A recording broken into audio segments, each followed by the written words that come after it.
Hello, everybody. Welcome to another episode of This Is My Bourbon Podcast. I am your host, Perry. With me, as he pretty much normally is anymore, it's Swan, formerly known as the Bourbon Finder. Yeah. Are you still the Bourbon Finder? I find it in my house sometimes, but I don't really go out to find it. It's a nice surprise, hard, man. It's so hard to go find what you need. I was reading a post on Reddit earlier today, actually, of a guy who was complaining about hunting for bourbon, even in Kentucky, and saying that he went into a store where the guy was basically asking $600 for any of the bottles out of the Weller lineup. Mm-hmm. I was like, the hunt is just so not worth it anymore. No. And when I was doing it, when I started, it was almost guaranteed you were going to find something Buffalo Trace at least 2 to 3 times a month. Well, yeah, and I mean, now it's just Buffalo Trace. Yeah. Or just Ancient Age. Age, yeah. There is no stumbling across Special Reserve anymore. Yeah. Or even Antique 107. It's just impossible. It is, yeah. But picks are a beautiful thing. Picks are where it is at. And I will be a pick finder. I'll do that. I will do that. I'll just be the pick drinker. There you go. How's that sound? Almost 15-year Knob Creek. Oh, nice pickup. Yes. So I apologize, first off, if my voice sounds a little bit deader than normal. We are coming off of the marathon that was us banking 6 episodes last week, plus the normal recorded episode. And then I double up on live streams on Thursday night when I was on Clifton Bourbon Bites stream, as he was also on mine the hour before, and I had a full weekend of drinking. So I apologize that I'm a little bit further into my throat than I normally am, but that's okay. We're gonna keep the energy high. We're not actually doing much bourbon this week. We are doing an Armagnac episode, which I'm really excited about. We're going to talk a little bit of news. We're going to talk about some TTB filings like we have been recently. Mm-hmm. We're also going to be talking about the history of Armagnac just a bit. Nothing too in-depth, but just to kind of set the stage for us to understand what it is that we're actually going to be drinking. But before we get to all of that, I think I should probably welcome anybody who's a new listener to the show. Absolutely. You might be coming off of your first time listening after the Jack Maxwell interview from last week, which, by the way, thank you all so much for checking that out, because it was one of my favorite interviews I've ever gotten to do. I don't want to beat the dead horse too much, but y'all have really responded well to that interview, and I appreciate everybody who has shared it around and checked out the show for the very first time. So if you're new here, welcome. If you're a returning guest, listener, that's not the right way to say that. Also welcome. Also welcome. My brain will start working about halfway through this, I guarantee it. So we'll see about that. And also, if you've not subscribed to the show yet, please do that in your podcast app. Download the episodes, of course. Share it around with your friends. Leave us a 5-star rating and review. And if you would please be so considerate as to consider becoming a patron of the show at patreon.com/mybourbonpodcast. For as little as $1 a month and for as little as $5 a month, you get bonus content, which I'm a little bit behind on from the past couple of weeks, but I'm working on it. We're going to get there soon. I hope. We're gonna see. We'll find out. I've got some news to add as well when we get to the news section. Cool. Well, we're not quite to the news yet. We do have to start out with Flying Blind. And what you've been drinking recently. Right, which we're going to... I've got a good what you've been drinking recently. But Flying Blind... This one's been supplied to this It week. has. This was from listener of the show, Fred Gilbert, who came into town... What was it? Was that last week? It was No, last that was week. another thing that we did. Thursday. No, that was Wednesday. Well... See, everything just blends together when you've been recording a bunch of bourbon podcasts. If you're recording like a normal podcast, I feel like banking can be exhausting, but also like you're not putting your body through the intensity of consuming so much alcohol. Mm-hmm. So I would not recommend banking a bunch of bourbon podcast episodes or whiskey podcast episodes, but at the same time, I had fun. I did. I had fun in the moment. There's not many podcasts where you require a DD to get home. I'm already home, Glenn. I'm already home, Glenn.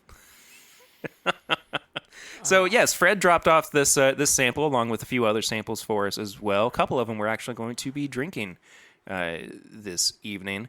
And all of he has given us no information aside from the email that was sent to me, which I haven't even looked at.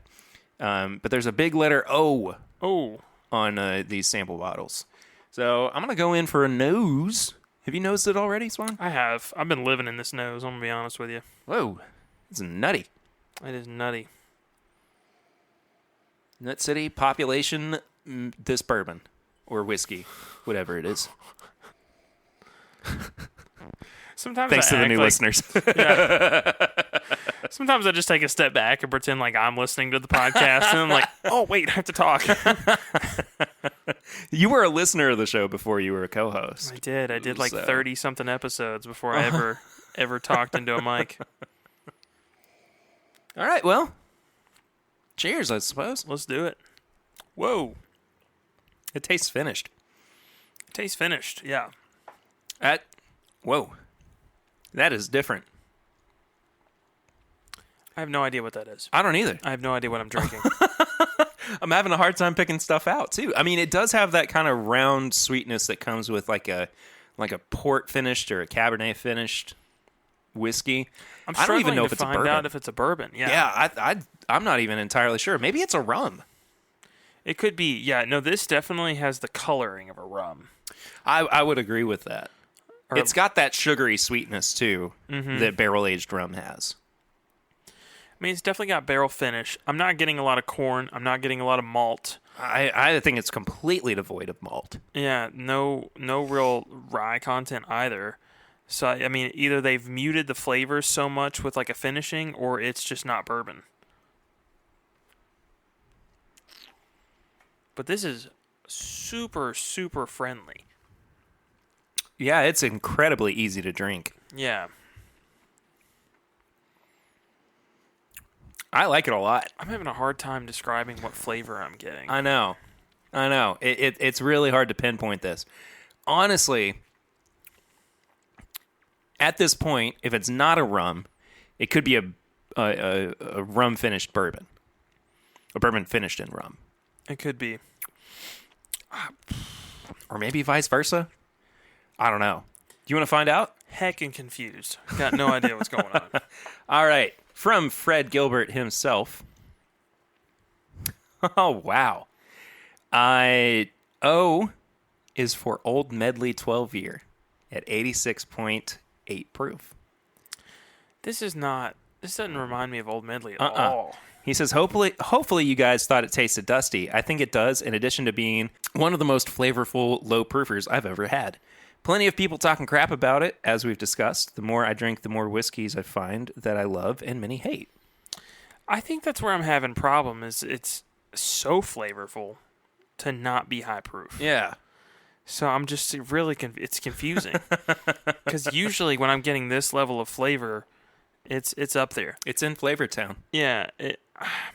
Only thing I have to dig on it really is just the fact that it's kind of one note, but it's like very delightful. But it's I don't feel like it's one note. I think it's just really well balanced. Yeah. In its flavors, meaning that it really does just have so much going on that it's just difficult to distinguish. Yeah, and its continuity is there from like nose to palate. That is the exact same flavor. So that's impressive. No, Fred, thank you so much for sending us this Flying Blind. We really do appreciate it. And, if you guys would like to send us samples, hit us up. This is mybourbonshop@gmail.com or at mybourbonpod on Instagram, Facebook, and Twitter. And we can work something out because we always appreciate anybody who is sending us samples. It's real good. It's cool stuff. And we appreciate the community looking out for us and whatnot. Swan, I got a question for you. What's that? What the heck have you been drinking recently? Oh, everything. No, actually, Jim Beam Distiller's Cut. Yeah, you said you had a good deal of it over this past weekend. Yeah, I was honestly just looking at my shelf and I was like, what's kind of like not super high proof that I could have that would mix well if I wanted to, that Diane could have some of it. And I was like, Distiller's Cut. You're coming with me, buddy. So I took it out of that little crappy box it was in and threw that whole thing away and cracked it open and drank the entire thing over the course of about 5 days. Yeah, that's the champ I know. Yeah, it was good. It was great.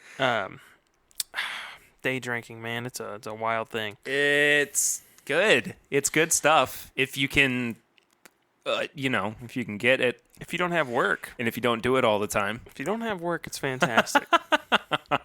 What's day drinking to you? Day drinking to me is if you have a drink before noon. Ooh, okay. Yeah.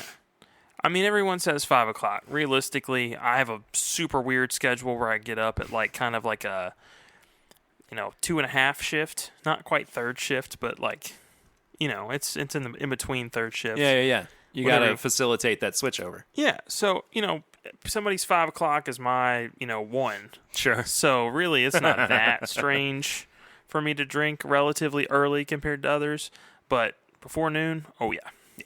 I think that's a good definition. Mm-hmm. I don't think I had any day drinking this weekend. Oh no, maybe I did. Yeah, I think I had a beer before noon on Saturday. Oh, that's light stuff. That is light stuff. Yeah. You're good. Yeah. I had a new beer to me, the Founders Oktoberfest, which how was that? It's really good. Mm-hmm. I'm finding more and more that I'm just a big fan of anything that Founders puts out. I really have not had anything bad from. I know you're not a beer guy. I apologize for maybe talking your ear off a little bit about it. I will say the Founders stuff to me. I've got a lot of friends that are big beer guys. Yeah. And as soon as I see something, I was like, I've not seen that packaging before. I usually send it. Yeah. I mean, they are very known for putting out quality stuff. Between that and when I catch a case or two of zombie dust sitting around, I usually send you guys that as well. Yeah, absolutely. So I've got a couple of those left over in the fridge. Also got to try the New Riff Backsetters. How was that? Different. Definitely different. I think it really. People always ask what's the best scotch to give bourbon drinkers to transition them into being a scotch drinker, or at least being more, comfortable with that flavor profile, especially once you get to the peated scotches. And now I have two different answers. It's either I think it's Glenfiddich that does the bourbon cask. It's the 14-year. Glenfiddich 14. Or this Backsetter peated bourbon from New Riff. Honestly, I like the bourbon better than I do the rye. I think the bourbon's got more complex flavors to it than the rye does. I meant to actually get a couple of samples from Dustin over the weekend before I came back. I didn't get a chance to. So maybe we get Ian to send us a little bit of some New Riff samples so we can talk about it on. Does he have New Riff? Do you think he has any New Riff? I don't think he's ever heard of New Riff before. Do you? He definitely has, because I got to our Airbnb and they had a bourbon barrel, and I looked and I saw it has that little New Riff logo on the top of it, and I was just like, oh, Ian, where's he? Oh, I'm in the middle of nowhere. But no, he's definitely knows all about it. He is indeed. Speaking of scotches, and especially peated ones, I did this live stream. I mentioned it a little bit earlier. Or a joint live stream, rather, with Clifton from Bourbon Bites, where we tried a whole bunch of cast-strength scotch samples from our buddy Don Nishida all the way in Hawaii. And the last three that we tried were peated scotches. Only one of a few times that I'd ever tried peated scotches. And surprisingly, I wasn't overly offended by them, if that makes sense. I will say this, I didn't not enjoy them. It took me a little bit to get my palate wrapped around it, and the last one that we tried was the Octomore 10.4.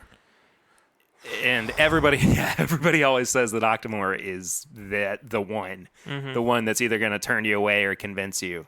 And I'm not saying that I'm a sold Scotch drinker. I still would definitely prefer my bourbon.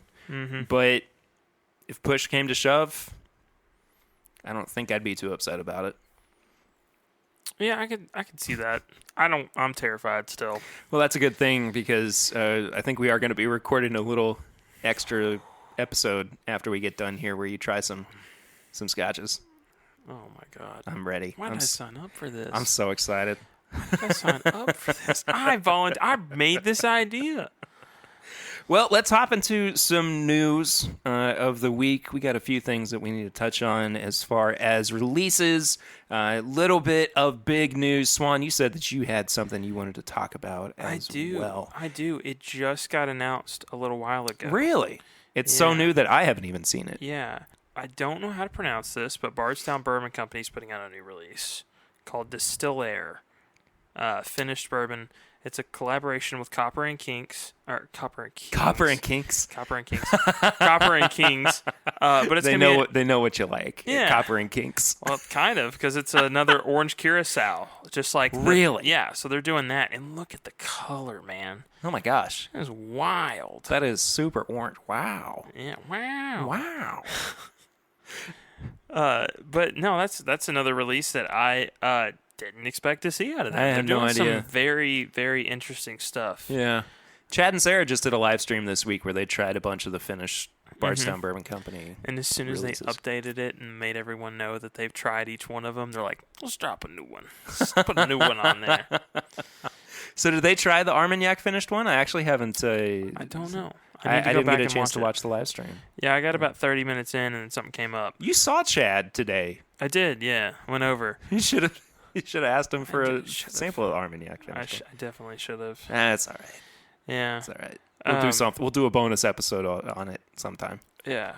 I'm just going to keep going, man. I'm just going to keep reading them off. If they're on there, we'll just mark them off the list there. I haven't been able to look at our recording materials. Should probably do that, Be prepared. Yeah. Well, that's really cool. I'm excited to see what that product is like. I really did not mind what was the actual release from Heaven Hill with their orange curacao. Oh, it was the Parker's Heritage. The Parker's. Thank you. Yeah. I couldn't remember if it was Parker's or William Heaven Hill, where they did the orange curacao finish. I kind of liked it. I didn't think it was that bad. Yeah. I was really surprised by it, especially hearing a bunch of people just taking a dump on it. It was pricey for what it was, but it not bad was a good way to put it. Yeah. The second thing, the 4th chapter of Little Book. Yeah, we actually are going to be talking about that a little bit. You want to go ahead and jump into it? Yeah, sure. Let's do it. So this is going to be Little Book Chapter 4, and this is a really, really interesting blend here. Do you want to talk about it since you brought it up, bud? Yeah. So this one is a 4-year-old Kentucky Straight brown rice bourbon, and an 8-year-old Kentucky Straight high rye whiskey. And a 7-year-old Kentucky Straight bourbon whiskey, all mixed with one man in mind. So that's what they put in the article here. So this is Freddie No's pet project over at Jim Beam, and he said that a lot of this particular blend is basically in honor of his father, Fred No, the son of Booker No, of course. And it's, I think if I read correctly, the brown rice is from the first product that he distilled. Wow! While he was or when he first started at the distillery, and I think that's really cool. Or excuse me, no, it says it reminds him of the first project he distilled on his own after years from working with his dad. It's going to be 122.8 proof. And it's actually going to be $125. It's a little steep, but after trying the last two, I'm more and more impressed. Little Book Chapter 3 was really good. Yeah, I don't disagree with that. I think actually Little Book 3 either made it into my top 10 or my honorable mentions from last year. I can't remember for sure. And the one before that had that like ridiculously aged Canadian whiskey. Isn't that like a 40-year-old Canadian whiskey or something insane? Yeah, and that one was kind of like meh. I guess people just saw the 40-year-old thing on there and really expected a lot from it. Yeah. And then I've still got some of the Chapter 1, and I like dipping into it every once in a while. I've got a sample around here somewhere that you gave me of Chapter 1. Yeah. It's not on the table. I looked at the table like it was just going to magically appear, but when I moved studios, everything got boxed up. It's somewhere. I know it's here, but I think this one might be a try before I buy kind of deal. just because of A, the price, and B, the fact that it's really got some younger product in it. I really don't know about a 4-year-old brown rice bourbon. I don't know what that would look like. So I just don't know. Yeah. So we'll find out. Maybe we'll have to get a sample from the old Jim Beam distillery. Mm-hmm. Here's some really cool news. Speaking of distilleries, T.W. Samuels is going to be revived as the Old Samuels distillery. Okay. Now, this is a couple weeks old in terms of news, but this is something that I wanted us to touch on because we are big proponents of T.W. Samuels bottled and bond that comes from Heaven Hill. Yes. And it does make me wonder if that product is actually still going to stay at Heaven Hill. It's going to be called the Old Samuels Distillery, so I mean, there's a chance that the actual T.W. Samuels label could stay with Heaven Hill, but I don't know, man. It's so funny because like right before this got announced, I lent you a book that had a bunch of pictures that were snapped, and I apologize, I can't remember the name of the book or the photographer. But it was pictures of old distilleries before, or while they were still in disrepair, and it had what is now Castle and Key. It had the Old Crow Distillery. It had the revived Pepper Distillery here in town, and one of the ones that they featured pretty prominently was the Samuels Distillery. Nice too. And it was so funny because I was thinking, oh, it would be great for somebody to, to bring this brand back. And sure enough, a couple days later, this was announced. So, are you excited about this? I mean, it's cool to see another distillery get added to the list. It is. I'm curious what their gimmick's gonna be. So, like, every distillery's kind of got their lane that they really kind of are, prideful of. Like Castle and Key was bottled and bond, and kind of reviving that lineage that they had. So I'm curious to see what the Old Samuels Distillery is gonna, what their claim to fame is gonna be. Because right now they just have T.W. Samuels. It's a plastic handle that comes out in a 175, and generally sits on the bottom shelf until one of us comes along and realizes, 4-year-old, $20 handle. I'm out of my last handle. You're coming with me, buddy. I mean, that's really all it's doing right now. So I'm curious to see what they want to do with it. Yeah, I am too. I think that asking the question of what's their gimmick going to be is the big question. Yeah. Because, again... What's setting you apart? Because you got a lot of competition right where you're at. Yeah. And they're going into a space that is fully equipped for mass production. Mm-hmm. I'm not saying that, they're going to be using all the old boilers and stills and everything. They could be.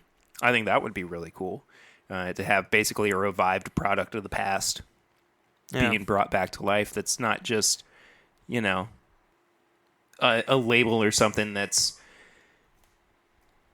been sold to another distillery or company and they actually are using some of the same processes and some of the same methods behind creating their whiskey. So, I mean, if it's easy to restore all that equipment to working order, cool, great. I would love to see that happen. Is it going to be that easy? Probably not. Oh, no. Probably not. No, so, not at all. It is what it is, but I'm pretty excited for it. I think it's going to be really cool. So that's that. Goose Island has announced the anniversary 10-year-old Bourbon County Stout. And I actually said Bourbon County this time. I didn't say Boone County like I've been saying a bunch recently. This is a big release for them this year. They're going to be taking their Bourbon County Stout and aging it in a couple of different things. One is going to be some Weller 12 barrels. Nice. Which is really awesome. Nice. And the 2020 Old Forester barrels as well. That's interesting. I'm surprised they went with 2020 barrels. I feel like it would be kind of hard to I get know. those. I think it's 2020. I believe it is, at least. Oh, nope. I apologize. It's from a different release of Old Forester. My bad. You know, I would say I wish they would disclose it, but also none of these are going to sit on the shelf. No, not at all. So I don't think they really care. Nah. Nor should they. I'm sure it's phenomenal. They've also got some other big releases coming out for this line as well.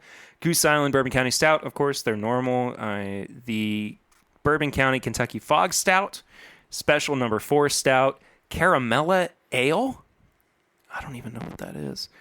Proprietors Bourbon County Stout, the Birthday Bourbon County Stout, and the Anniversary. And I believe that the Birthday and the Anniversary are the aforementioned Birthday Bourbon from Old Forester and the Weller 12 from Buffalo Trace.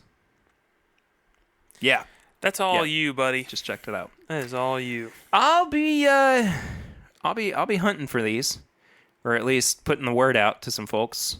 So I'm looking forward to trying these. Bourbon County Stout's always consistently been one of my favorites. Favorite yearly beer releases. So, Maker's Mark is also putting out their newest wood finishing series. I have a bone to pick with Maker's Mark, man. Do you? Can you guys come up with a freaking name for these? I mean, I guess you don't have to because RC6 was so flavorful and so good. Yeah. But what is that name, man? Yeah, it doesn't make a whole lot of sense. What is it? SE4 PR5? Yeah. Honestly. A marriage of virgin, toasted American, and French oak staves.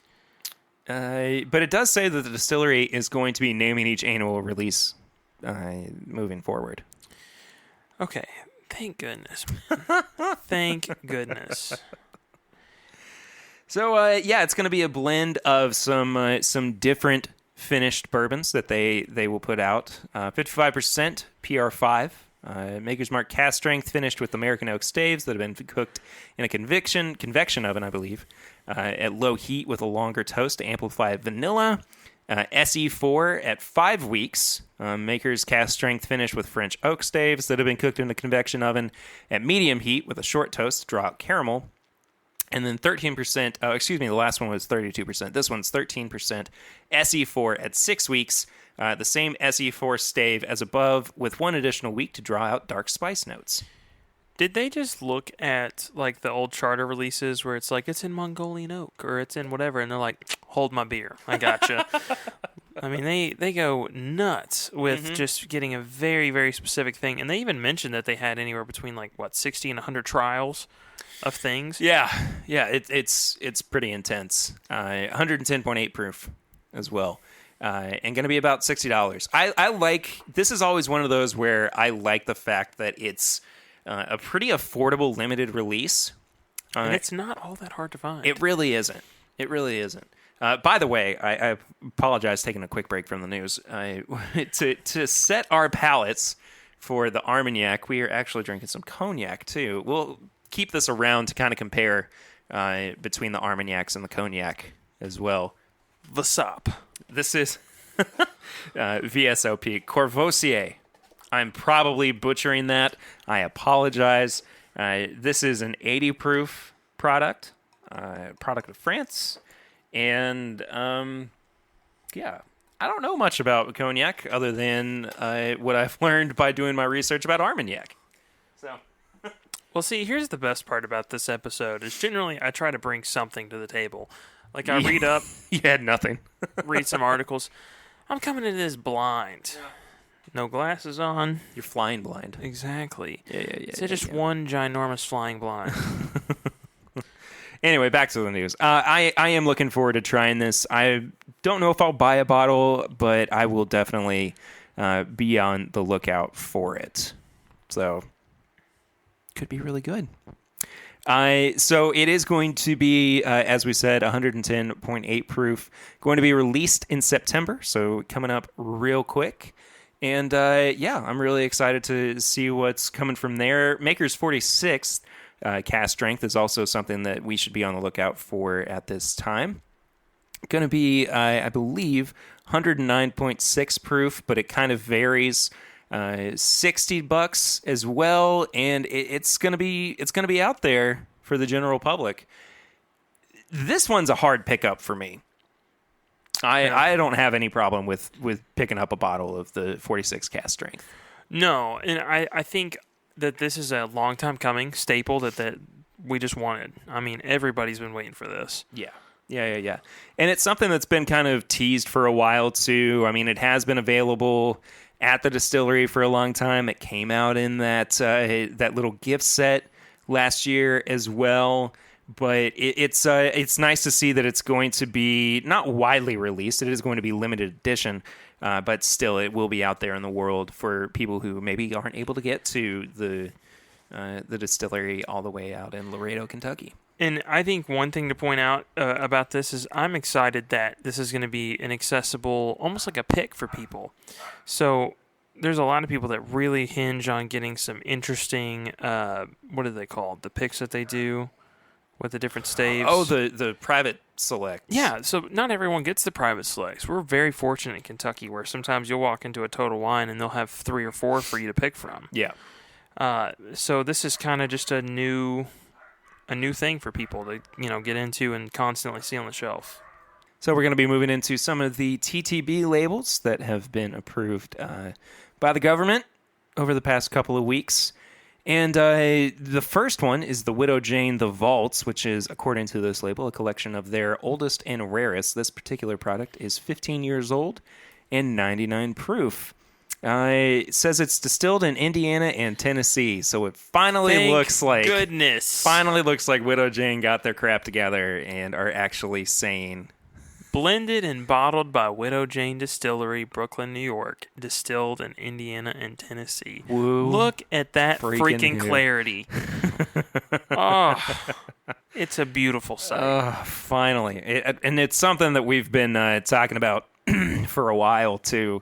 How annoying it is that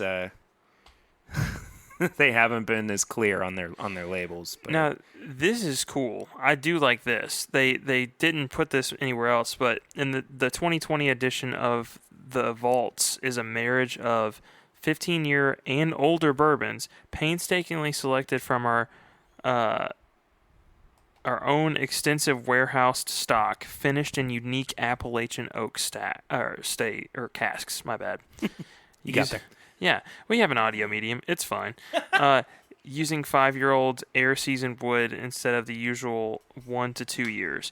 So they also have very specific casks these are going into. Yeah. Which is interesting. I will say I'm more excited about this release than some in the past because they've added clarity to their label. But I know this is going to be every bit of $150 to $170. Yeah. I mean, it's not going to be cheap. I would probably err on the, closer to $200 side, if I'm being honest. Yeah, it's going to be up there. So I would like to give this one a shot when it is released, but I can't guarantee that it's something that I would be spending any kind of money on. Next product, Milliman Green. This is the second product that we've seen from them cross over the TTB recently. This is a barrel-proof straight bourbon whiskey aged 12 years from, I believe, Texas. Yeah. Oh, distilled in Tennessee and bottled in Texas. I apologize. Nice. So probably Dickel juice? Probably. Wouldn't surprise me. The barrel proof is very low on this one, 94 proof, but I don't know. Another source Dickel product. I'm not overly excited about this. No, I'm not either. I don't know. You're struggling with this one, aren't you? Looks like a coin. It does. I don't think the design is great. Barrel proof rare. Okay. Is that where that rare needs to be? Speaking of the opposite of clarity. Yeah. It's fine. I'm not going to spend too much time on it. Because I do really want to talk about this next product as well. I will say, this is the first time I've seen on a label that they put Master Blender. but they left it without a name. Yeah, I guess it'll be signed. They just. We'll figure out who's doing that when we get around to it. Like, Hey, Steve, it's your turn to the day. Steve, just start signing stuff. That's fine. Yeah, we're just going to say that you knew what you were doing. Old Carter is putting out a 13-year Kentucky bourbon at barrel strength, 116.8 proof. Mark and Sherry Carter have been on the show before. Really wonderful people. You guys want to go back and check out that interview. I believe it came out in 2019. I think. We've been doing this for so long, I can't hardly remember anything anymore. Imagine what it's going to be like when we've been doing it for 10 years. Or when you have a kid. Or both. Just scramble the good old brain up there. It's I mean, fine. the kid thing's going to happen soon. So Oh, yeah. yeah. Anyway, I'm excited for this. I know that it's going to be expensive. I don't doubt that, but I have always liked what Mark and Sherry have done, especially with their older products. And at this proof, it looks like a winner to me. Yeah, I think this one's going to be solid. I am still waiting on them to do wine finished. Anything. I mean, they've got that Carter wine brand that's just massive. It would be just second nature for them to do that. Yeah. And, I mean, I get that they're really trying to hone in and perfect the bourbon first, because there's been some stuff that's like, it just kind of sits around, I'll be honest. No. But I think that would, I'm excited for that. That one I may splurge on when it comes up. Yeah, there's a good chance of that. This next product, I am not overly surprised about, because I have been seeing some of them dropping in the wild. So this just could be the next batch. But the Old Pepper Distillery Barrel Proof Rye? Yeah. 109.2. I do have a bit of a bone to pick with this. I'll see if see if you can figure out what it is. Here's Swanee. Distilled in Indiana? Yep. And how many times is Kentucky named on the label? Too many? Too many. Too many. Finest Kentucky oak. Mm-hmm. On the tax strip's the worst. Mm-hmm. Yeah, I'm a little frustrated by this. Yes, we do like the Old Pepper products. We like the folks at Old Pepper too. We've had them on the show a couple of times now, I believe. Yeah, no, I enjoy all of their products. Again, this is just going back to the Widow Jane thing. The clarity is transparency is amazing. I don't care. You could tell me that you aged this in your backyard and you live in a townhouse in the middle of Lexington, and I'm going to be like, does it taste good? If it tastes good, I'm cool with it. But if you tell me it was done in a Primo distillery and I found out it was in your backyard, it's a little frustrating. Yeah, absolutely. These are not inexpensive products, too. No, they're up there. This is kind of in their wheelhouse of like the 10-year bourbon they do, right? Mm-hmm. Yeah, absolutely. But it is going to be a little bit more widely released than that. Have you not seen any of these on the shelf? No, I've seen a couple of the 10 years pop up. The bourbon 10-year. Right. But that's it. Gotcha. Well, that does it for our TTB labels for the week. Let's talk about some Armagnac, Swan. Let's do it. I'm going to learn so much today. So the reason that we did Armagnac is a couple of reasons. The big one is that it seems like, and we've been talking about this throughout the year, it seems like 2020 has been the year of aging bourbon in Armagnac barrels. Yes. Or secondary aging them.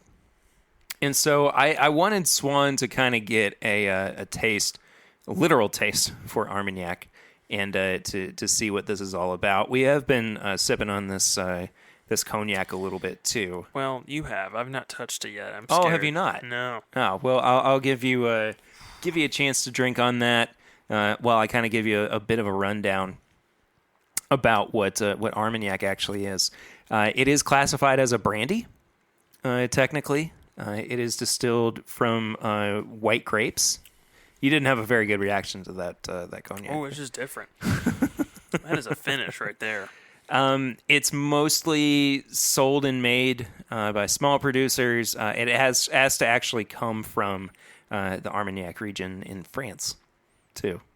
Oh, okay. So there are, I believe, 3 different districts, and I apologize I do not speak French. My pronunciation is going to be terrible. But Bass Armagnac, Armagnac Tenarize, and Haute Armagnac. So it's traditionally distilled once, resulting in 50% alcohol. And it's supposed to be more fragrant and flavorful than cognac is, because there is a double distillation that goes on with cognac. Okay. So instead of stripping it of some of those alcohol flavors, the natural alcohol flavors that would come with the double distillation, everything's staying pretty true.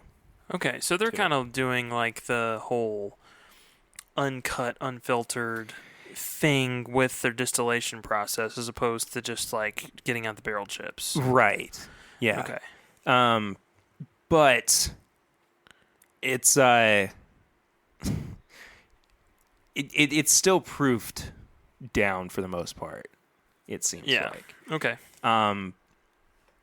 Let's see. It's allowed to be sold under vintages. When Armagnac's different ages have been blended, the age on the bottle refers to the youngest component. A 3-star or VS Armagnac is a mix of several Armagnacs that have seen at least 2 years of aging in wood. For VSOP, the aging is at least 4 years, and for XO, 6 to 10. Most of what we have is pretty old, actually. Yeah. This first one, and this is actually the first bottle of Armagnac I ever had, and it was given to me by Iverson from OBC. This is a Bass Armagnac, Domaine du Berde. See, I'm really killing it with my French pronunciations. This is 80 proof. This is 21 years old, and it was distilled in 95. That's when I was born. I know that I'm kind of missing a lot of the information on Armagnac. This is mainly what we're going to be doing is just tasting and understanding these. I know, right? Yeah. Okay, so, and I think it's important too. We're doing this in reference to maybe how this would impart on bourbon. Sure. And just from what I smelled, I'm gonna be honest. Whatever we had first, wasn't it? But this is special. Yeah. So what we had first was this cognac from Courvoisier. I don't know. You should just take all of these words and put them into Google Translate, and then just let it just hit the speak to text or Drop whatever. in that audio. Yeah. Yeah. That'd be pretty funny, actually. Yeah, so this is the... I can't pronounce any of this. Darmaju Theory? Bordelais? I don't know, man. 40190. This is 80 proof, as I said. This was my introduction into Armagnac. So I wanted you to get introduced to Armagnac. Okay. I'm going to nose them side by side. As you should. Both are 80 proof products, by the way. See, this is like... And you're talking about the cognac. The cognac is like weirdly like... a little meaty, a little minty. It's a little medicinal at times, too. A little medicinal. It reminds me of when I've done this a few times when we've made like homemade fudge. We used like a mint extract. Mm-hmm. It just smells like that. Gotcha. And then this. Oh man, I don't even know what avenue to go with this. It's very fruit heavy, very fragrant. No ethanol. No. Oh, wow. I'm going to go ahead and taste it. I think you should. And you know, not knowing nearly as much about Armagnac as I do bourbon, I have said on occasion that if all the bourbons and all the ryes in the world disappeared magically... Oh, I could drink that every day. Armagnac would be my go-to. I could drink that every day. How good is that, though? That is so good. I will say it feels like after having both of these, the cognac seems more oriented on having a finish. This one seems like it's all about the palate and the nose. Yeah. They just want you to have that experience Mm-hmm. because there is next to no finish on these. No. The oak doesn't impart as much flavor. Does it is it new oak or is it used? I believe. Let me go back through my notes a little bit. I thought it was new oak, but there is a chance. It doesn't specify. I think they're allowed to use either, Yeah. like Scotch. I'm getting the feeling that it's a used one, especially based on the age. Mhm. Like I said, this one in particular is a 21-year-old Armagnac. So that kind of indicates to me that it's a secondary barrel. Yeah. Whew, that is good. It's really That good, is man. good. Yeah. I'd be curious to see if anyone's done something like this where they're just like, it's not technically Armagnac, but it's Armagnac, and we made it peated. Just something weird, man. Don't you see though? And you know, this is really, I think, indicative of why these distilleries are trying to finish their bourbons or ryes in some Armagnac barrels.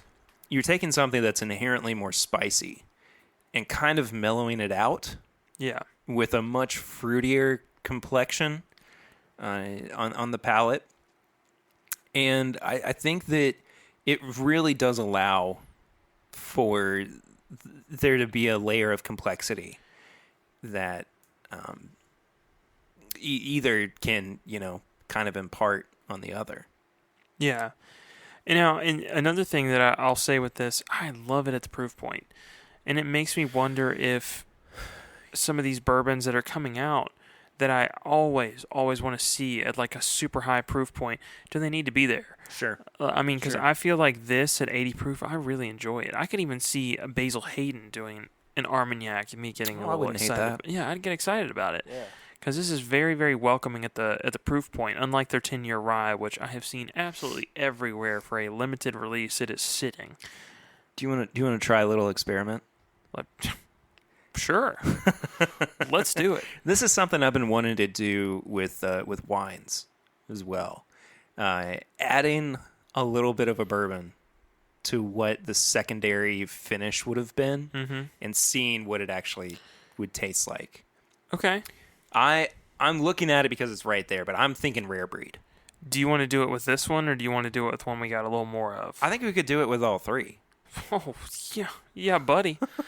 Hit me. Let me Should get we one more do drink rare of breed? this. Should we do like a 101 or what do you think? I'm inclined to do something higher proof. I am inclined to do something higher proof or Elijah Craig, I say just because that's a staple that we've said so many times. But the rare breed's calling my name, man. I think we should go with the rare. The rare breed's calling my name. Let me get one more sip of this. Yeah, Just- absolutely, absolutely. And I'm gonna have just a teeny one as well because I love this so much. Mm. I always say Armagnac is basically if wine were a whiskey. Yeah. Yeah. That's the best way for me to kind of describe it.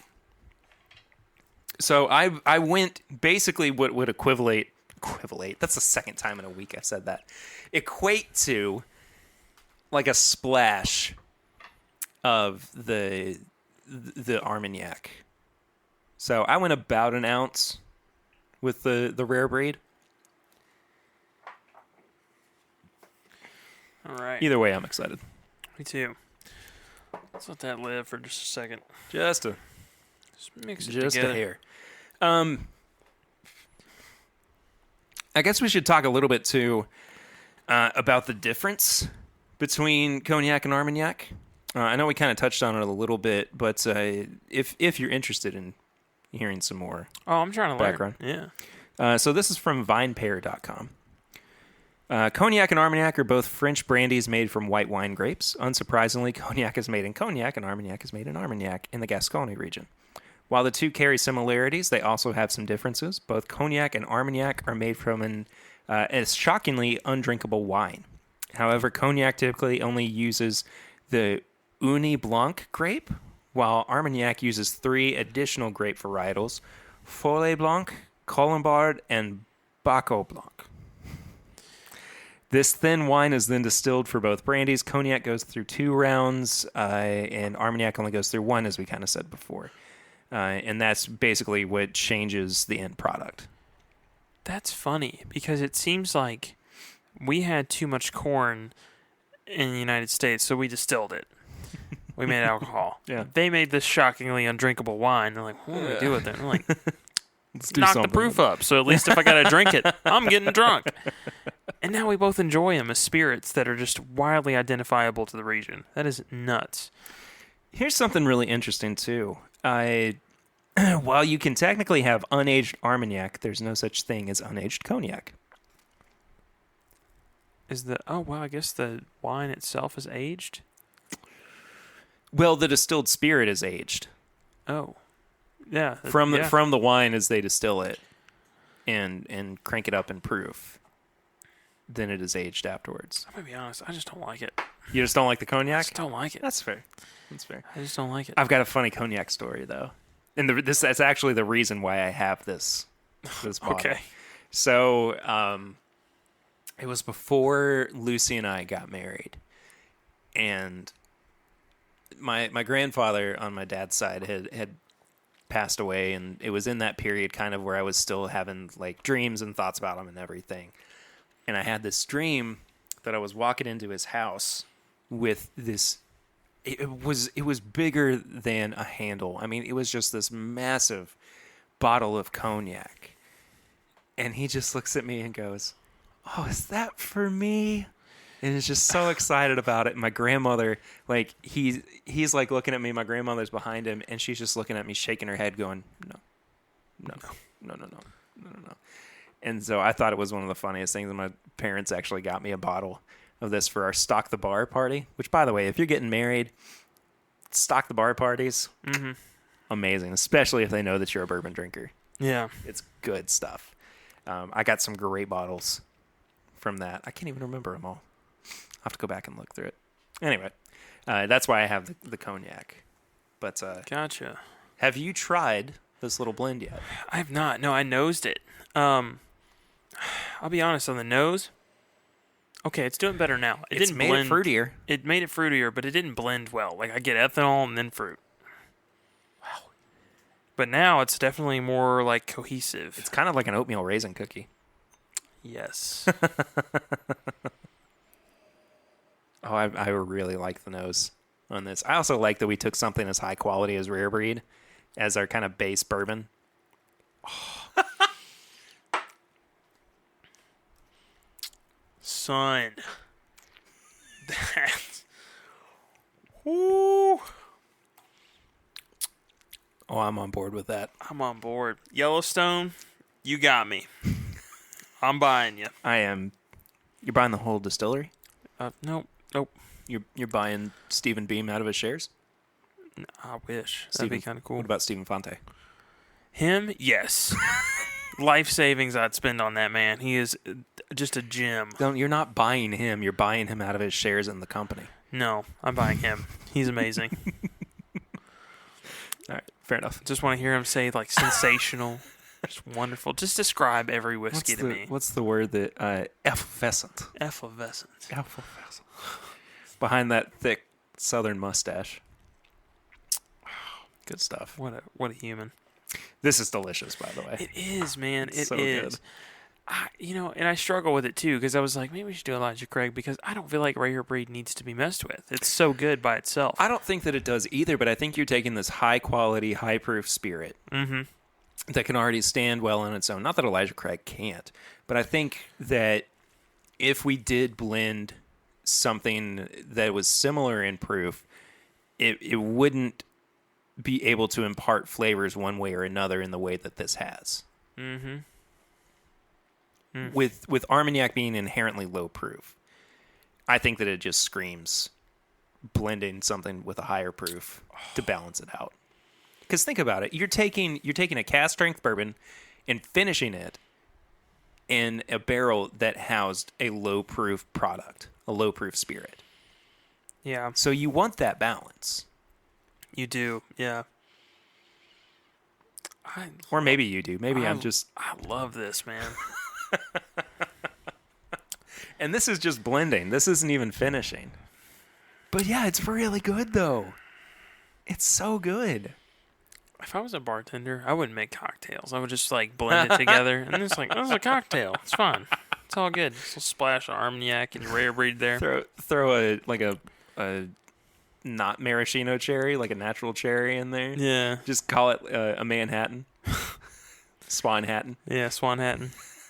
Swan in a hat. And he's tan. No, it's just solid. I'm impressed with this. I am too. Do you want to move on to the next Armagnac? Yes. What's the proof on that one? So this one, it's got a 95 degrees, I'm assuming. That means 95 proof. 95 proof. Sorry, that's how I label it. Gotcha. This one's 88.6 proof. Okay. Do you want to do that one first then? I say we do. We just have some rare breed, but I'm sure it'll be fine. Yeah. So actually, these other two samples both came from Fred Gilbert. Man, he had some interesting stuff. I am always impressed when somebody comes through and it's not just like, here's the new special release I spent a little too much money on, because we all do it. You know, we always jump for like one release out of the year, and then it's like, let me just share.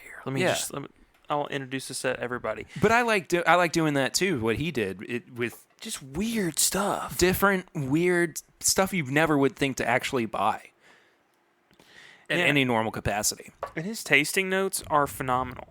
Oh, he's got a great palate. Yeah, his palate's ridiculous. But no, it's I don't know. He could replace the other Fred. Yeah.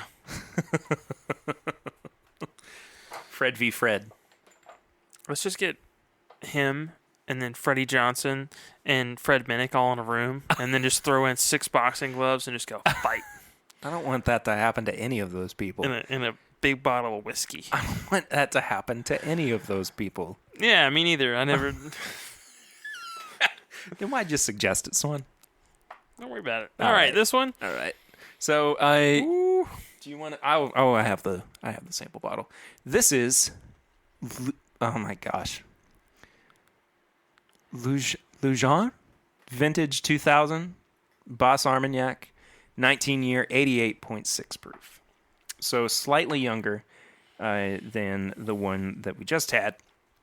And actually aged distilled a few years later than the first one. Now, I noticed you said these are done in vintages. Are you meaning like how wine, like it's a 2017 vintage, or if it's like... Yes. So it's not necessarily referring to vintage. It's just like a year in distillation. Yeah. This stupid fly better enjoy his final moments in his his blended bourbon and Armagnac. This one, it's got more oak being imparted for me, even though it's at a younger age. Yeah, it's got more spice to it as well, I think, on the nose. Yeah, it's got kind of that, like, Booker's-esque spice. Not necessarily the heat, not necessarily the same profile, but just, like, very heavy spice. Mm-hmm. And I like that. Yeah. I think coming off of an 80 proof, too, we're seeing more flavors being present at a higher proof. That's true. Product. Spirit, I keep wanting to call it a whiskey. It's definitely not a whiskey. It's a brandy. Yeah. So I have to I have to adjust my brain space for this. It just smells like preserves and a little oak. Oh, that is so good. What if wine finished in Armagnac barrels? Yes. Yes. Finish everything in Armagnac. Finish everything in everything. I'm always down for like a new experience in bourbon. And it might get me to try wine, because the only ones that I've had wine-wise so far are like crappy boxed wine. Then like I splurged on some 502 distillery stuff that they did like a bourbon barrel finished. So 19 Crimes just came out with a new red wine. Do you know about this? No. It's it's a collaboration with Snoop Dogg. Oh, that's phenomenal. Do you want to try it? Oh man, I don't know about that. What kind of wine is it? It's just a red wine. A California red wine, I think is what they say on the label. You want to lump that into our We could. our final? We could. I think that would be really fun to try a little blend with, too, That's true. with the bourbon. If I get an opportunity to say Snoop Dogg in a Stoop dogs? Snoop Dogg in a episode, I'm all for it. What is Stoop Dog? Is Snoop Dogg? Snoop Dogg it's the when kid? your dog sits on the front porch. Oh, okay. Yeah, it's on the front stoop. What was Stoop Kid from? Is that Hey Arnold? Maybe. I'm not sure. I don't actually know what that is. Doesn't matter. I like this one better, actually. Do you? Nose-wise, yeah. I think I like the first one just a little bit better, but I can see why you would. This one leans more bourbon-esque. Yeah, I was thinking the same thing.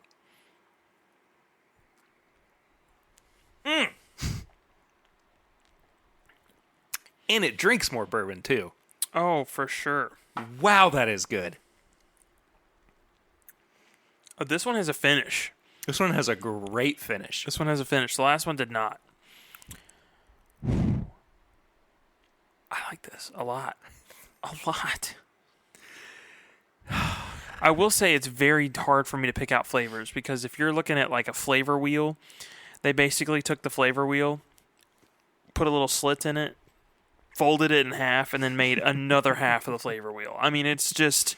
It does feel like that. It is wildly opposite from what I'm used to drinking, but I'm not upset with it at all. No. This one definitely does lean more into the spice than the previous one does. It's making me feel like maybe we should go with a different bourbon. This one, I think, needs a more mellow bourbon. I was thinking Rebel 100. Do you want the 10-year? No. Let's not do that. Why are you continuing to reach for it? I thought it was in my bag. It is in your bag. The Rebel... The 10-year? Yeah. Yeah, it is in your bag. Do you want the Rebel 100? Yeah, I want the Rebel 100. Let's do it. Yeah. Ta-da. Heck of a cork pop there, Swanee. Thanks. I thought maybe my voice would get a little bit more lubricated as we were going on, but No. it's gotten worse. Yeah. It's really gotten worse. I need a break from alcohol. And talking. And talking. Yeah. I'm just gonna have a not an interpreter. Oh, my goodness. Did we go right for this? Yeah. Yeah, sweet. I will say there's something to be said about having a rye present in this kind of a blend. I think that's fair. But the wheated, if you're just trying to stay in the same vein and allow some flavors to pop up, it's special, man. It is special. Maybe Weller should incorporate Armagnac finished in their Maybe line. Weller should just put out their regular products instead of trying to keep introduce new things to their line so that we can get the things that we've always liked instead of trying to change the game up again. Well,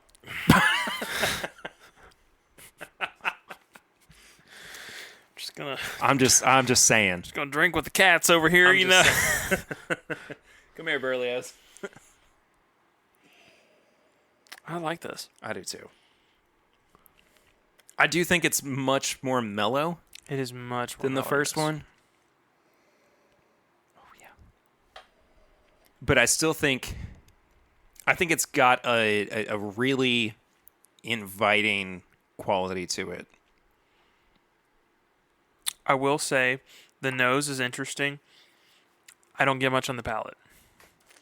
It overtook it, which is strange. I think maybe the qualities are too similar. Yeah, I think a rye bourbon is probably going to impart more flavor. I thought it'd be the it. opposite. I thought this one would kind of take a back seat and let the Armagnac really shine, but no, I do like the rye bourbon mixed with it. Yeah.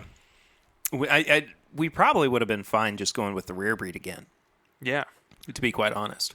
But regardless, are you going for an infinity? Yeah, we're starting it. I'm not putting that cognac in anything. I'm sorry. I'm just going to finish off the cognac on its own and then move on to something else. By the way, We are drinking these out of Glencairns. We should probably be drinking them out of snifters. Yeah. I mean, that's what most folks do with brandies. So I'm enjoying this quite a bit. I think I do need to branch out because I'm so stuck on bourbon. I I don't know. have anything different. Even when it's hot outside, I'm like, give me some ECBP, man. Let's go for it. Next to the pool, barrel strength whiskey. Like I need to branch out a little. I feel like this is what you and I both needed as a good break. Yeah. From bourbon to kind of reset ourselves, reset our palates, and even our brains. Yeah, and it makes me wonder, too, that now that we've kind of messed with this, if there's any master blenders that would be willing to do this kind of collaboration with somebody. Because I've yet to see too many products come out that do this. We've got one product in your entire case that has blended with port wine. But that's it. Everything else is dark finished. rye? Yeah. But see, I think the problem that distilleries run into is, what do you call it at that point? Because you technically can't call it a bourbon. No. I don't even know if you can call it a whiskey. I think you would have to label it as a blend. Yeah. Or come up with something new, like dark rye. Like, what the heck is that? Yeah. But I don't know. But that's the thing, is I feel like they're scared to do that because saying something as a blend usually refers to like some Jim Beam 8-star blended whiskey, and everyone's just like, I'm gonna steer clear of that. It's definitely a phrase, or rather a word, that is frowned upon in the bourbon community. Yeah, and it shouldn't be, because I think there's some people that really expertly hide the fact that it's a blend. Like, I mean, we just said on one of the TTB labels, that's the first time we've seen master blender on something instead of distiller. But they find ways to work around it. They find ways to phrase it differently. Instead of saying it's blended, they say it's mingled. Yes. Or something like that. But it's literally the same process. Elijah Craig Small Batch is a blend of bourbons. Wild Turkey 101 rather, is a blend of bourbons. Most of what you see on the shelf, unless it says single barrel, every small batch is a blend. Literally everything that doesn't say single barrel is a blend.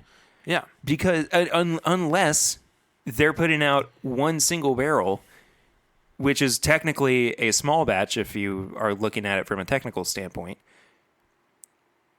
it's going to have some kind of blended process behind it. Mm-hmm. It's all about tasting notes. It's all about appealing to your repeat customers. Yes, there are all of us who are big fans of single barrel products. But small batch is the same thing as saying blended. Yeah, and they're so nervous to really boast that. Like, look at BT. When they started doing Eagle Rare, wasn't that at one point like a single barrel bourbon? Like, they just dumped it, and then they started with a 10-year single barrel, and then they moved it to the back, and then they like kind of shied away from saying it's like a big blended product. I think it's still single barrel. Okay, but still, like, they're moving it to the back. They're in that like weird potentially transitional phase where it could go from like 10-year single barrel, boasting it on the front, to taking it off the neck tag and only putting it on the back, and then maybe they strip away and do like it's now a small batch. And I mean, there's people that just ease into those transitions super easy. Honestly, if you came out and said it was blended, I'm not going to be upset. But I don't have any problem with it either. No, honestly, I'd almost prefer that, because at least I know that every bottle I'm going to pick up is the same. There's some bourbons that I do look for that just huge discrepancy in flavor between each one. Knob Creek Single Barrel. I want them to all be different. Yeah. I don't want to pick up 5 picks and be like, cool, about the same bottle. Henry McKenna 10. I want it to be different every time. Yeah. For the most part, blend it. I love it. Yeah, I love a good small batch. Upset by it. So this next and final Armagnac that we're having, again from Fred Gilbert. This is the Delord Armagnac, 20-year, 1998 vintage at 95 proof. This is the most wine-like that I've sniffed. Interesting.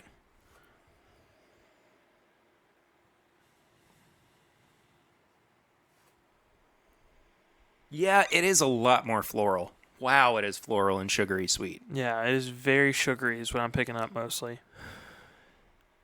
See, now it's getting me thinking, like, what do we do with the blend on this one? Do we go back to rare breed? It's a fun staple. Let's do something weird. Let's do a rye bourbon, like a rye. Like a rye whiskey, like a high rye? Yeah. Or just rare breed rye? I'm just looking. Yeah, we could do rare breed rye. You got Elijah Craig rye there. I'm telling you, man, the rare breeds have just been calling to me tonight. Let's do it. We should do rare breed rye. Yeah. I love the nose on this. This is very, very good. It really smells like a sugar cookie. It does. It does. It feels like a lot of like, when restaurants say they put a reduction on something. Mm-hmm. It smells like something they'd put on like a good steak, like a reduction or something. Oh, like yeah, it absolutely does. I don't know. And I always go for like, I want that like oak heavy, just like kind of like really, really like dense bourbon for a good steak. This is also super complimentary. This would be great with a steak. Yeah. I can't keep nosing it. I've got to taste it. I'm keeping nosing it. I'm just kidding. Let's go in.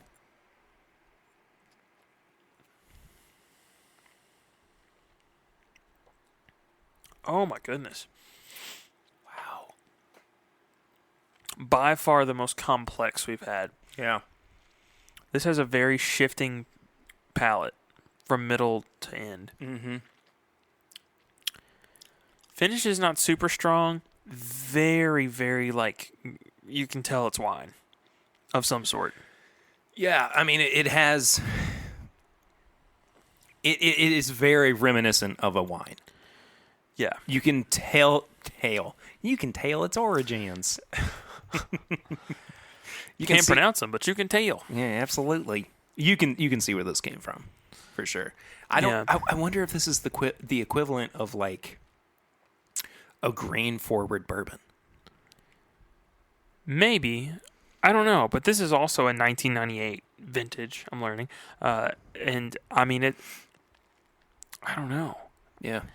This is a very specific flavor profile. I will say already I'm noticing there is more variance between flavor profiles in Armagnac than there are in bourbon. I feel like in bourbon you kind of have a more narrow field.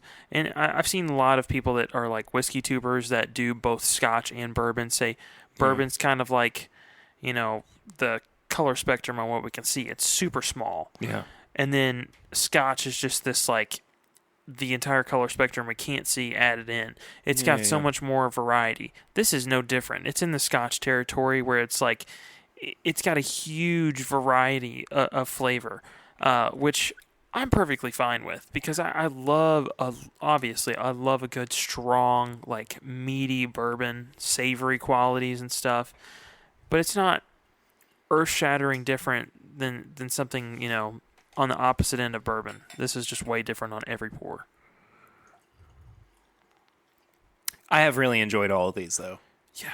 Oh, yeah. I mean, it reinforces my earlier statement that if I had to select a different spirit after bourbon and rye disappeared from the world, it would be Armagnac.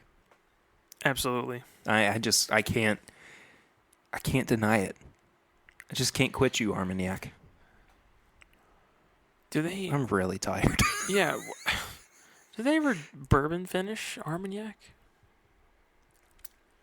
I would be interested in trying it. I love a good role reversal. Yeah. How long would you have to age it or finish it for? Doesn't matter. You just really liked what you smelled. Probably not that long because it seems like they leave it in these used oak for like years and years and years to impart flavor. And then on the opposite end, the second you put it in new cask, everyone's worried about it getting too tannin forward. I'm gonna throw a little bit more of the Armagnac in. I left quite a bit in my glass. Yeah. Ooh, see, this one is subtle on the nose. So good. That's such a gentle but inviting nose. Really mellowed out that kind of harsh like rye kick that this one has. It did, yeah. And Rare Breed Rye is 100% of the way the most rye-forward rye whiskey that Wild Turkey has put out. Yeah, the 101 rye is like very rye bread. This one's like, I'm going to take like the physical rye grain and just like put it in your mouth. Like it is there. Chew it up. Yeah. Just eat it. Rye bubble gum. Like it's You're making... Oh, oh, that's disgusting. nope. That's never pull fleshy piercings level. Long-time listeners of the show, you know what that means. Oh my goodness.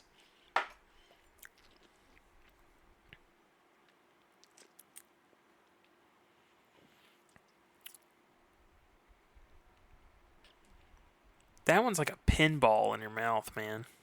Just bouncing back and forth. It's really good. I'm keeping that one separate. I think I might have to as well. I'm keeping that one separate. That is so good. Maybe we've stumbled on something. Maybe I we was should just put this thinking episode that. out and just like just blend a few things, put it out. Be good. I think that I don't even have words for it.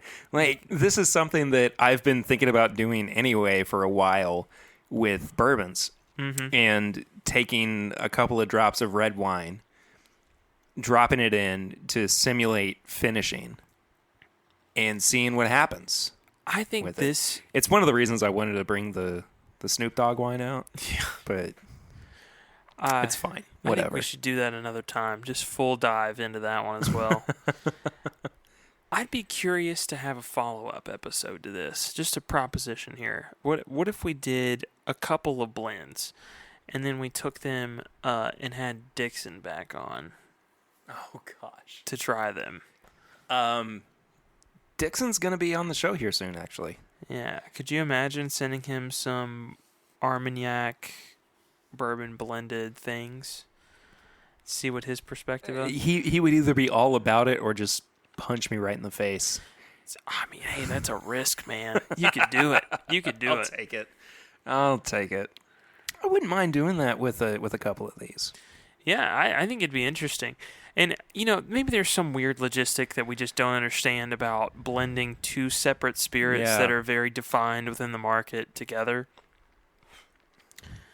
But, I mean, this just works. Right into the show if you know something about this in terms of definition.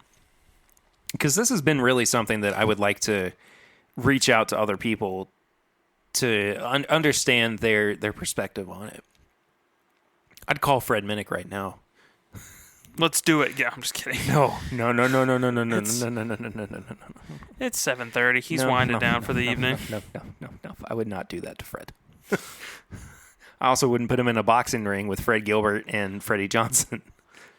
I feel like Freddie Johnson's like, I've been practicing my entire life. I'm so friendly. I'm so like customer oriented in Buffalo Trace. And then like in his spare time, he's got like a punching bag in his garage. Just ready to go. I just feel like he's got that. I feel like he's just got that in him, man. I'll try to get a ruling out of Fred, though. Was that the Armagnac? Cognac. Or excuse me, the cognac. Apologize. I asked Fred, can I get a ruling on what bourbon blended with a non-whiskey spirit would be called? Should I clarify? No, leave it bland. I want to see. Okay. I want to see what he's got for us. Yeah.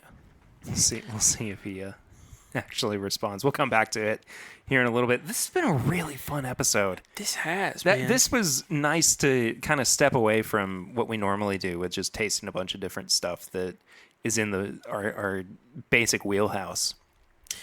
Yeah, it is. It's definitely expanding my horizons. I think we need to do, and we've made the joke in the past, this is my, like, tequila podcast or something.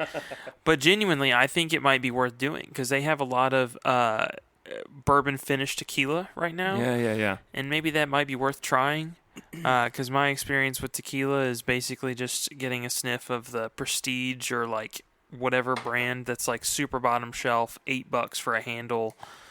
Yeah, just right. crap and just mixing it into margs or taking a shot of it and being just regretting so much. So maybe like a nice I haven't done a tequila. shot in so long. See, And that was even like pre-COVID. See, a shot is just something I'm not interested in doing. I met Diane when she was in the tail end of college, so unfortunately, shots have been still in my wheelhouse. But In your repertoire. yeah, Somebody says, "Hey, Swan, let's break out something for the main crowd," and you're like, "How's a shot sound?" yeah, It's like if a musician, is like told to play a song and it's just wagon wheel. Oasis gets up there and they're just like, "I'm really excited about this new song," and somebody screams in the back, "Wonderwall, Freebird." I don't know. I bet the only way I could take shots of bourbon, honestly, is if it's just absolutely chilled, like just leave in the freezer. But even then, it's just I don't like taking shots of bourbon. I just don't really like taking shots. Period. no, they're not fun. No. You know what I do like though What's that? is when people call in for our barrel ring segment. Do we have one this week? We have a barrel ring this week. Oh my gosh! I am so excited for it. This comes from Bill Robarge of Beer Lovers, Wisconsin. And I'm really, really pumped for this one. I hope you guys are as well. But we're gonna check out what Bill said here.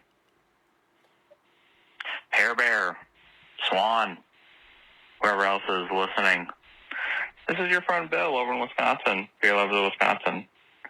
It's a nice Friday night. I'm enjoying myself a Jim Beam Double Oaked, twice barreled on ice, and a friendly little rocks glass. And I got to thinking, why not give you guys a call and say hi? I'm kind of curious, too. Are you a beer before liquor kind of guy, or a liquor before beer kind of guy? Anywho, great talking to you guys. Have a good one. Peace.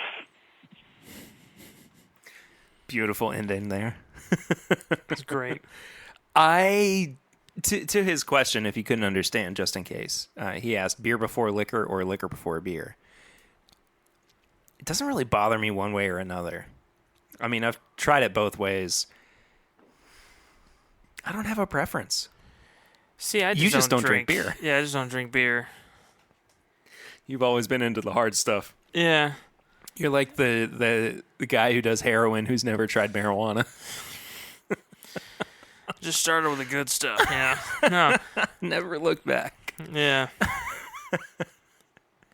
By the way, bourbon is not as bad as heroin. Please don't associate that. Please don't. Caveat: heroin's real bad. Yeah.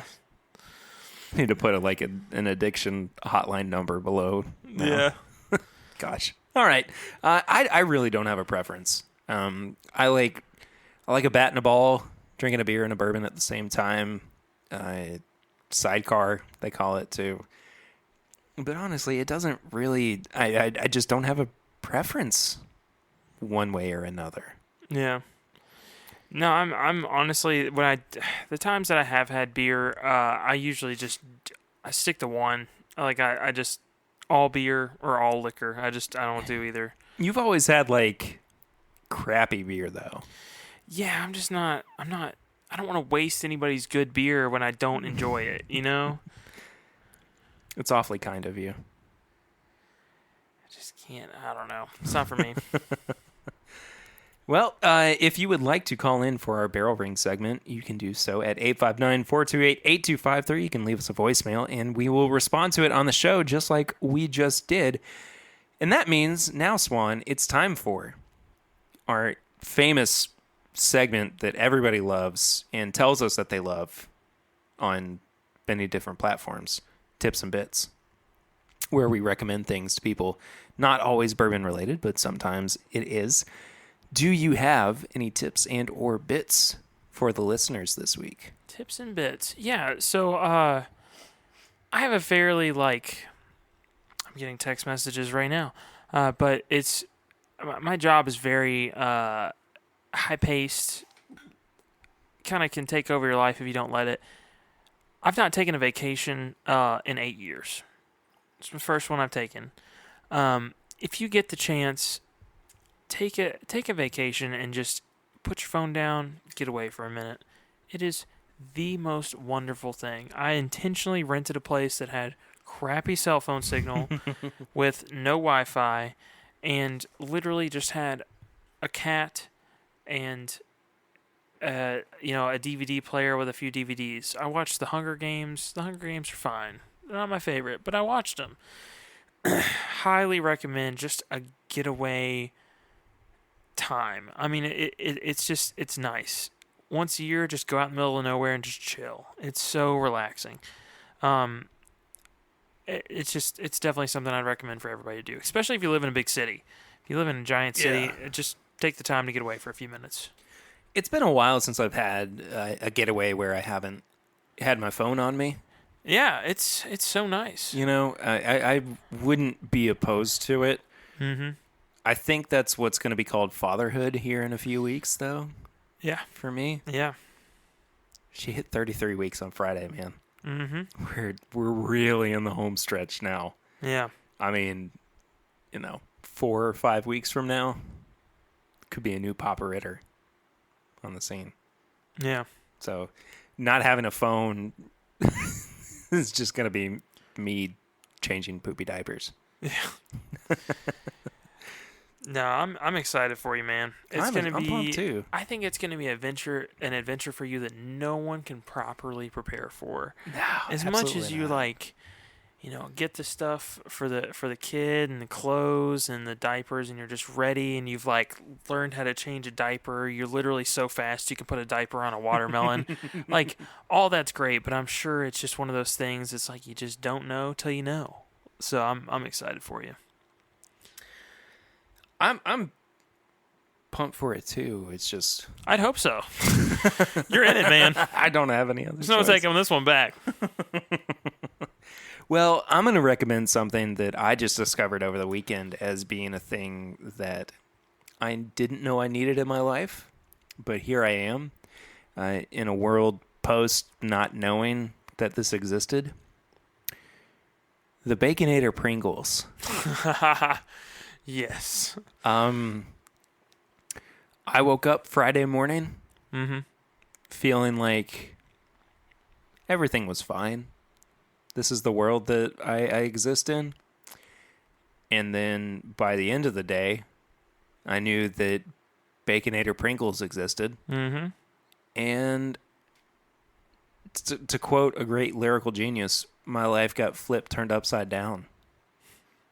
And I am happy to have been graced with the presence of something as incredible as the Baconator Pringles. So for those of you who don't know, the Baconator is easily the best burger at Wendy's fast food restaurants. And Pringles had the great idea to distill that into a couple of different flavors that would then go onto a chip and would then go onto a shelf, then go into my car and then my mouth. Mm-hmm. And I then praised the chip gods for allowing me to experience something so wonderful as the Baconator Pringles. And I have 3 tubes of them right now. I don't know where I can find them locally. I found these in near Lake Cumberland. I will get you some, Perry. Swan. I probably shouldn't have too many in my house. Listen, as you mentioned, fatherhood is coming up, so I will get you 20 of them. I can't decide if that's something that I need or if I really need. Forget about E.H. Taylor tubes. We're going to get you some Baconator Pringle tubes. That'd be a great way to smuggle bourbon if it was the right size. Pringles. Just in a Pringles tube. If it was the perfect size and height and everything. Might work. Don't anybody get any ideas or anything. I do have an update from said Fred Minnick on what a ruling on what bourbon blended with a non-whiskey spirit would be called. He gave me 3 different options. Okay. He said distilled spirit specialty is how they have been labeling them. There are some classes that, like Canadian whiskey, allow a small amount of other materials to be blended. If it's grain neutral spirit, it would be blended whiskey. So it's more than likely going to be Distilled spirit specialty, I think. Distilled spirit specialty or blended whiskey. Yeah. Okay. Cool. Because it is still Good to know. distilled. Yeah, they're both distilled products. Yeah. That's interesting. Yeah. Well, I think that just about does it for this week's episode. Thank you all so much for listening, as you always do. This has been a really fun week for the show. If you are, of course, a Patreon member, you get the pregame chats this week. And tomorrow, you're going to be getting the last call, which I know I've been a little bit behind on, but things are happening, and they will be out soon. Swan, thanks for being here, I guess. Thanks for letting me try a bunch of Armagnac. Yeah, how about that, man? Mm-hmm. And to Fred. Thank you so much, Fred. Yeah, Fred. Goodness gracious. Not Fred Minnick. I mean, thank you to Fred Minnick, but Yeah, also thank you to Fred Fred Gilbert. Yeah, Fred's a good dude. Swan, where can people find you on social media? I'm at My Bourbon Finder on Instagram and Facebook. And I am at PureRaider1492 on all social media channels. You can find the show itself at My Bourbon Pod on Instagram, Facebook, and Twitter. You can leave us a 5-star rating and review on your podcast app if it allows you to do that. And on the iTunes podcast app, that's where most of our reviews are taken from. We actually have a new review to read out this week. Swan, are you ready for it? Yeah, hit me with it. All right. So this one is coming to us from Hassenpfeffer. 5 stars. They said, genuine and entertaining. In a world full of taters and snobs comes a group of friends being real, tasting good bourbon, and just having fun. I look forward to every episode. The distillery news and the label updates are great for the whiskey nerds in us all. The guests are intriguing, and even the tips and bits are a fun distraction and a good way to get to know these guys. Keep it up. It's fantastic, So thank you, Hassenpfeffer, which is by far one of the best usernames we've seen so far. This is a pretty good one. If you want to review the show, you can do that wherever you are, and we'll be able to check that out. I have a couple of ways to be able to read those out here on the show. You can find all of our apparel and merchandise at bourbonshop.threadless.com, including masks to help your friends and loved ones prevent coronavirus spread. Absolutely. So please go and check that out. Once again, bourbonshop.threadless.com. You can become a part of our Facebook group where we have a really good time, chat about each week's episode, and get some knowledge about what's being dropped around our local areas. You just head to facebook.com and search for This Is My Bourbon Group. You can check out the live stream that I do on every Thursday evening at 8:30 p.m. Might be changing up the time here soon. I'm not entirely sure about that, but you just head to youtube.com/This Is My Bourbon Podcast, and you become a subscriber of the show. And then, last but not least, you can become a supporter of the show at patreon.com/My Bourbon Podcast for as little as $1 a month, and for as little as $5 a month. You get to check out all of that awesome bonus content, like the pregame chats and the last call. Swan, I say we say a big thank you to one of our patrons this week. Who we got? This week we have got James Dellinger, who has been a patron of the show since November of 2018 at the $2 level. Really do appreciate you, James. Thank you so much, not just to him, but everybody who helps support the show in oh so many ways, not just in their monetary donations, but just sharing the show around, telling your friends about it, letting them know that this thing even exists in the world. Because, you know, we appreciate growing the family. Yeah. It's good stuff. Good time. Next week, I'm not really sure. We might have a couple of different options coming up, but we'll find out together. How's that sound? Could be a mutiny on the bounty from one particular bird who sits in the room with me. Coming in with some force here. We'll find out together. But until then, I'm Perry. And I'm Swan. And this is My Bourbon Podcast.